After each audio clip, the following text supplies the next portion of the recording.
এই রেসিপিটা এত হেলদি আর টেস্টি হয়েছিল যে কি বলবো। আর খুব কম উপকরণ দিয়েই হয়ে গেছিলো, ঘরে থাকা কিছু জিনিস দিয়ে, কিন্তু খুব হেলদি। তাই আমি বানানোর জন্য এখানে 1 কাপ সুজি নিয়েছি আর 1 কাপ দই আর একটু নুন। এবার এটাকে মিশিয়ে নেব আর দিয়ে দেবো একটু জল, ওই 1/2 কাপের মতো জল দিয়ে খুব ভালো করে মিশিয়ে নিতে হবে কিন্তু দইয়ের সাথে সুজিটাকে। বেশ কিছুক্ষণ ধরে মিশিয়ে নিয়েছি। এবার এটা ঢাকা দিয়ে আধ ঘন্টার জন্য রেখে দেব, যাতে সুজিটা একটু ফুলে সেট হয়ে যায়। সুজিটা একটু ফুলে গেছে। এবার এর মধ্যে কিছু সবজি যোগ করছি। একটু পেঁয়াজ দিয়েছি, খুব ছোট ছোট করে কেটে নিয়েছি, আর একটু ক্যাপসিকামও খুব ছোট ছোট করে কেটে নিয়েছি। কেউ চাইলে গাজরও দিতে পারেন। আর একটুখানি পনির ছিল, সেটাকেও গ্রেট করে দিয়ে দিয়েছি। আর দিয়ে দিলাম চিলি ফ্লেক্স একটুখানি। এবার সব কিছুকে খুব ভালো করে মিশিয়ে নেব। তবে সুজিটা ফুলে যেয়ে একটুখানি জমে গেছে, তাই আমি আবারও একটু জল দিয়ে দিলাম, ওই 1/2 কাপেরও কম দিয়ে খুব ভালো করে সব কিছু মিশিয়ে নেব। এমনভাবে মেশাতে হবে যেন চামচ থেকে অটোমেটিকই এই মিশ্রণটা পড়ে যায়। খুব ভালো করে মেশানো হয়ে গেছে। এবার আমি এটাকে রেখে দিয়ে একটুখানি চিজ নিয়ে নিয়েছি। এই চিজটাকেও গ্রেট করে নেব। এই চিজটা দেওয়ার জন্য বাচ্চারা তো খুবই পছন্দ করবে, একটা চিজি চিজি ব্যাপার থাকবে, ভেতরটাও খুব ভালো লাগবে।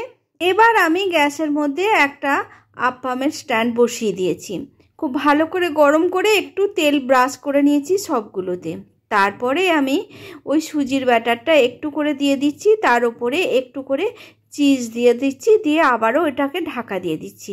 প্রথমে আমি একটু করে ব্যাটার দিয়ে দিলাম, পুরোটা করে কিন্তু দেব না, হাফ দেবো ওই গর্তের মধ্যে। তারপরে আমি ওপর থেকে একটু করে করে চিজ দিয়ে দেবো। তারপরে আবারও ওগুলোকে ঢেকে দেবো। এইভাবে সবগুলো করে নেব। এই চিজটা দেওয়ার জন্য ভেতরটা এত সুন্দর হয়েছিল যে কি বলবো। এবার আমি ওপর থেকে আবার দিয়ে দিচ্ছি একটু করে করে করে পুরোটা কভার করে দেব। এইভাবে সবগুলো করে নেব প্রথমে। তোমরা কিন্তু একবার এইভাবে বানিয়ে দেখতে পারো, খেতে কিন্তু দারুণ হয়। এবার সবগুলোতে দেওয়া হয়ে গেছে। এবার এটা ঢাকা দিয়ে ওই 10 মিনিটের মতো মিডিয়াম আঁচে রেখে দেবো একটা পিঠ হওয়ার জন্য। মিনিট 10 পর ঢাকাটা খুলে নিয়েছি। এবার এগুলোকে উল্টে দেবো, খুব সহজেই কিন্তু উল্টে যাবে। একটা চামচ দিয়ে উল্টে দিচ্ছি, দিয়ে ওই পিঠটা হবার জন্য রেখে দেবো ওই মিনিট 5 মতো। কারণ এই পিঠটা খুব ভালো করে হয়ে গেছে, তাই ওই পিঠটা হতে খুব একটা বেশি সময় লাগবে না। সবগুলোই উল্টানো হয়ে গেছে।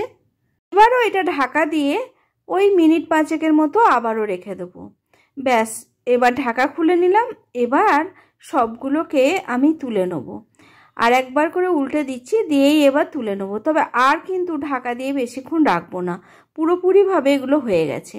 এবারে সবগুলো তুলে নিয়ে আমি দেখাবো ভেতরটা কতটা সুন্দর হয়েছে। এটা কিন্তু সস বা বাদামের চাটনি বা শুধু চায়ের সাথে, সবের সাথেই কিন্তু খুব ভালো লাগে। ওপরটা ক্রাঞ্চি আর ভেতরটা খুব সফট হয়।